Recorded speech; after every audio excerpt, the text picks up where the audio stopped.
बिस्मिल्लाहिर्रहमानिर्रहीम। अस्सलाम वालेकुम। आज 19 अक्टूबर बरोज़ बुध हम बात करेंगे आज़म सवाती के मामला और सुप्रीम कोर्ट में आज खुद नोटिस और जो सेनेटर्स की तरफ से ख़त लिखा गया था उसकी तफसील, और साथ आज़म सवाती की दरख्वास्त ज़मानत पर आज समाअत हुई है उसकी तफसील भी मैं आपके साथ शेयर करूँगा। एक ट्वीट पर इतना मामला ख़राब हुआ और जिस तरीके से बाबर अवान साहब ने आज अदालत के सामने हक़ाइक़ रखे हैं वो भी मैं आपके साथ शेयर करूँगा। पहले मैं आपको बताता चलूँ कि सारा कत्ल केस में बड़ी अहम पेशरफ्त सामने आई है।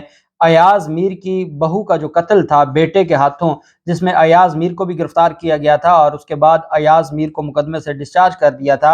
लेकिन जो कातिल की वालदा थी वो उस वक्त उस फार्म हाउस में मौजूद थी जहाँ पर सारा और जो शाहनवाज कातिल था वो मौजूद थे, और साथ ही कमरा था माँ का, और रात को वहाँ पर कत्ल होता है और इतना टाइम गुजर जाता है और वालदा के खिलाफ इल्ज़ाम था।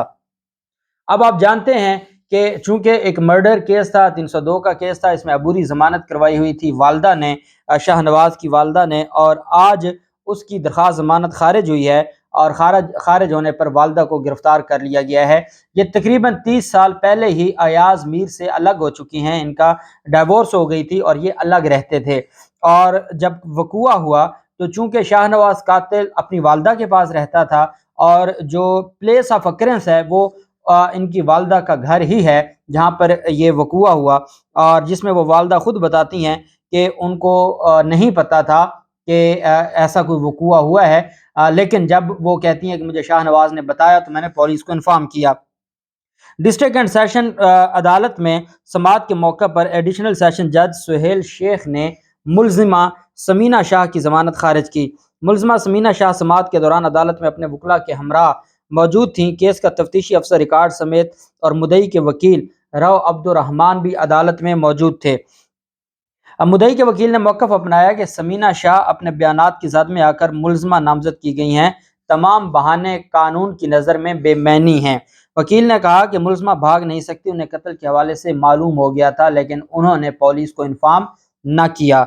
रव अब्दुर्रहमान ने अदालत में कहा कि पुलिस रिकॉर्ड के मुताबिक मुल्ज़मा समीना शाह को मज़ीद ज़मानत नहीं दी जानी चाहिए। साथ इस्तदा की कि मुल्ज़मा समीना शाह की मज़ीद ज़मानत जो कबल अज़ गिरफ्तारी उसमें तोसी न की जाए।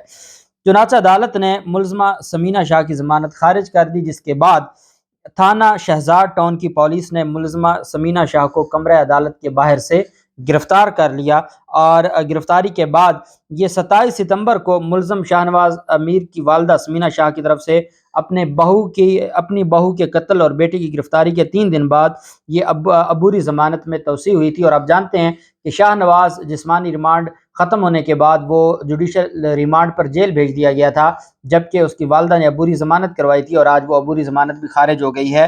तो अब देखना ये है कि अगर तो ये कत्ल में मुलव्वस हैं और कोई फैमिली ऐसा डिस्प्यूट चल रहा था और इनको पता था कि इनका बेटा क्या कह रहा है, और चूंकि ये वहाँ पर मौजूद थी तो ये सारी चीज़ें फिर तफ्तीश में सामने आएंगी, और डेफिनेटली एक बुजुर्ग खातून होने की वजह से और औरत होने की वजह से जब इनको अब गिरफ्तार किया गया, प्री अरेस्ट बेल में तो मर्डर का केस था, इनको अबैटमेंट में 109 में नामजद किया गया होगा, तो इसमें जो पोस्ट अरेस्ट बेल है उसमें इनको रिलीफ मिल जाएगा।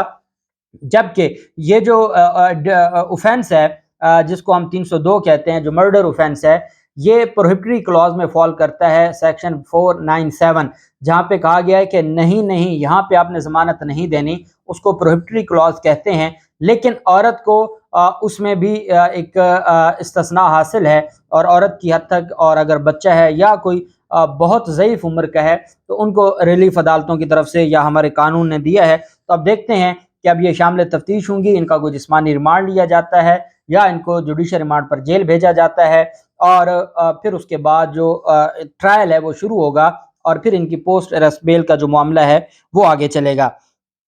जबकि दूसरी तरफ जो सेनेटर आज़म सवाती का मामला है वो मज़ीद ज़ोर पकड़ गया है, और FIA तर्जमान की तरफ से कल ये बयान सामने आया था।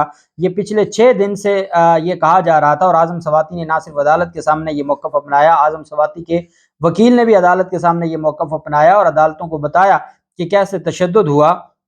लेकिन FIA तर्जमान ने कल ये बयान दिया है। एक बात आप याद रखिएगा, आज़म सवाती ने ना तो FIA पर इल्ज़ाम लगाया है, बल्कि वो ये कहते थे कि मुझे किसी और ने तशद्दुद किया है। गिरफ्तार मुझे एफआईए ने किया है, लेकिन वहां पर कुछ और लोग थे जिन्होंने मुझ पर तशद्दुद किया। अब आज उनकी दरख्वास्त जमानत पर समाअत हुई, तो बाबर अवान साहब ने आज बड़े अहम दलाइल अदालत के सामने रखे और बाबर अवान साहब ने उनके तशद्दुद का मामला भी अदालत के सामने उठाया। बाबर अवान ने अदालत ने सेनेटर आजम सवाती के वकील बाबर अवान ने एफआईआर पढ़कर अदालत को सुनाई। बाबर अवान साहब ने कहा कि एफआईआर में आजम सवाती के ट्वीट को मुल्की सालमियत के खिलाफ तस्वुर किया गया। 7 बजे ट्वीट की और 1 बजे पर्चा हो गया। शाम 7 बजे ट्वीट की और 1 बजे पर्चा हो गया। कहाँ इंक्वायरी हुई और कब हुई? 3 से 4 घंटे में कार्रवाई की गई, मुझे बताया भी नहीं।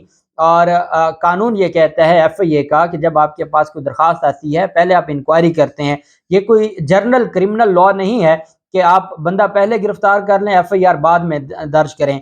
ये एफआईए का स्पेशल लॉ है। एफआईए का स्पेशल लॉ हमें ये कहता है कि आपने अगर कोई केस दर्ज करना है तो पहले आपको इंक्वायरी करना होती है, दोनों फ्रीकैन को बुलाना होता है, उनसे पूछना होता है, पूछताछ करने के बाद, और 90 दिन का टाइम है एफआईए के पास इंक्वायरी कंप्लीट करने का।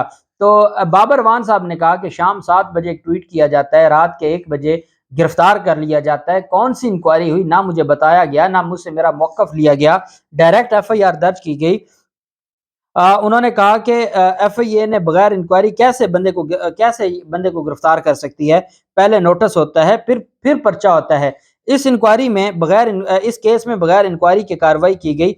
एक केस में चीफ जस्टिस ने यह कहा था कि अदलिया और इदारे इतने कमजोर नहीं कि ट्वीट से गिर जाएं, कि अगर कोई ट्वीट करे और उस ट्वीट से अदलिया या इदारे इतने भी कमजोर नहीं हैं कि वो गिर जाएं। अदालत ने बाबर अवान को कहा कि आप नाकाबिल जमानत दफात पर गौर करें, काबिल जमानत पर बहस न करें। बाबर अवान ने कहा कि सेनेटर आजम सवाती के घर से बच्चों के टैबलेट्स भी ले लिए गए। स्पेशल प्रोसिक्यूटर जमान अब्बासी ने दलाल के लिए अदालत से वक्त मांगा। जज प्रोसिक्यूटर ने कहा कि आप बच्चे नहीं हैं, आपको तैयारी के लिए वक्त दिया जाए। जज ने कहा प्रोसिक्यूटर को कि आपको बच्चे हैं कि आपको तैयारी के लिए वक्त दिया जाए? आपको पता नहीं था कि आज जमानत पर बहस होनी है और आज इस पर आपकी बहस मुकम्मल होगी तो तभी ये मामला आगे चल पाएगा। तो अदालत ने कहा कि आपको तैयारी करके आनी चाहिए थी। लेकिन एक चीज़ जो बाबर अवान साहब ने अदालत के सामने रखी है और वो ये है कि असल मसला ये है जो हमारे खिलाफ दफात लगाई गई हैं कि एक ट्वीट है और ट्वीट में ये कहा गया है बाजवा साहब आपका शुक्रिया कि आपने इन लोगों को रिहा करवाया। इसी से मिलती जुलती जो बात की गई, तो उस पर जो बाबर अवान साहब है उन्होंने अदालत से कहा कि इसमें कौन सी मुल्की सालमियत के ऊपर हमला हो गया, कौन सा कोई दुश्मन की बात हो गई। एक गिला किया, एक ट्वीट की शक्ल में गिला किया अपने ताकतवर लोगों से या इदारों से कि आज शरीफ खानदान जिनके बारे में कहा गया था कि इन्होंने जो करप्शन की है, मुल्क का बेड़ा गर्क इन्होंने किया है और इतनी मोटी मोटी फाइलें दिखाई जाती थी, आज वो रिहा हो रहे हैं, तो उस पर शुक्रिया अदा किया। आप भले उन्होंने जो बात की है आप उसको सेक्शन 20 में लेकर आए हैं। सेक्शन 20 इस्लामाबाद हाईकोर्ट पहले खत्म कर चुकी है पीका एक्ट का, तो फिर कैसे ये कार्रवाई की जा सकती है? बहरहाल अदालत ने समाअत कल तक मुलतवी की है क्योंकि रिजवान अब्बासी साहब ने आज दलाइल नहीं दिए, कल दलाइल देंगे और कल फिर फैसला होगा जमानत पर। और मेरे ख्याल में तो जो मामला है अदालत का ये कहना कि आप नाकाबिल जमानत जो दफात हैं उन पर बहस करें, अब इसमें मेरे ख्याल में तो बहस कोई ऐसी है नहीं कि वकूआ क्या हुआ है। एक ट्वीट है, उस ट्वीट की बुनियाद पर अगर किसी के खिलाफ 302 लग जाए तो उसका ये मतलब नहीं होता कि 302 लगने से ही वो उसका जो राइट है जमानत का वो खत्म हो गया, बल्कि अगर उसके खिलाफ वो अट्रैक्ट नहीं करती दफात तो फिर उसको जमानत मिल जाती है। नाकाबिल जमानत में ये नहीं होता कि बस एक दफा केस लग गया तो अब उसको जमानत नहीं मिलनी, बल्कि उसमें यह देखा जाता है कि क्या कोई इस केस में एक्सेप्शनल चीज ऐसी है कि जो रूल है उस रूल के अगेंस्ट जाके जमानत दी जाए। तो वो ये होता है कि वो दफात अट्रैक्ट ही नहीं करती, भले उन्होंने 10 नाकाबिल जमानत दफात लगा दी हैं, अगर वो इस केस में अट्रैक्ट नहीं करती मुलजिम के ऊपर जो इल्ज़ाम है या वो ट्वीट है, तो उसकी बुनियाद पर ये कैसे कार्रवाई की जा सकती है। दूसरी तरफ सुप्रीम कोर्ट ऑफ पाकिस्तान में आज खुद नोटिस के लिए पाकिस्तान तहरीक इंसाफ ने रजू कर लिया है और ये पाकिस्तान तहरीक इंसाफ के तमाम सेनेटर्स का मुश्तरका खत है जो सुप्रीम कोर्ट के चीफ जस्टिस ऑफ पाकिस्तान को भेजा गया है और चीफ जस्टिस साहब के जो स्टाफ है उनको जमा करवाया गया है आज खुद नोटिस लेने के लिए। आजम सवाती पर जेर हिरासत तशद्दुद के मामले पर पीटीआई के सेनेटर्स ने मुश्तरका तौर पर चीफ जस्टिस ऑफ पाकिस्तान को यह ख़त अरसाल किया है और तहरीक इंसाफ के सेनेटर्स की तरफ से ये कहा गया कि 13 अक्टूबर की रात पिछले पहर एफआईए ने सेनेटर आजम सवाती की रिहाइश गाह पर धावा बोला। اور یہ ایف آئی اے گرفتار کرنے سے پہلے نوٹس بھیجتی ہے، لیکن ایف آئی اے نے رات کے جو 1 بجے دھاوا بولا اور ان کی رہائش گاہ کو اتھل پتھل کیا گیا۔ خط میں بتایا کہ عدالت میں پیشی سے قبل کئی گھنٹوں تک سینیٹر اعظم سواتی کو حراست میں رکھ کر تشدد کا نشانہ بنایا گیا۔ میں نے آپ کو بتایا تھا کہ صبح 8 بجے کی بجائے دوپہر 2 بجے کے بعد ان کو عدالت میں پیش کیا گیا۔ اعظم سواتی نے عدالت کو خود پر ہونے والے تشدد سے آگاہ کیا، جبکہ جسم کے حساس حصوں پر کیے جانے والے شرمناک تشدد کے بارے میں معزز عدالت کو بتایا گیا۔ خط میں کہا کہ ایوان بالا کے رکن اور بزرگ شہری پر زیر حراست تشدد سے عوام میں بڑے پیمانے پر ہراسگی اور عدم تحفظ کے جذبات کی لہر اٹھی ہے۔ دستور پاکستان انسانی تعظیم کی مکمل ضمانت فراہم کرتا ہے۔ عدالت عظمیٰ انسانی حقوق کی بنیادی انسانی حقوق کی محافظ ہے۔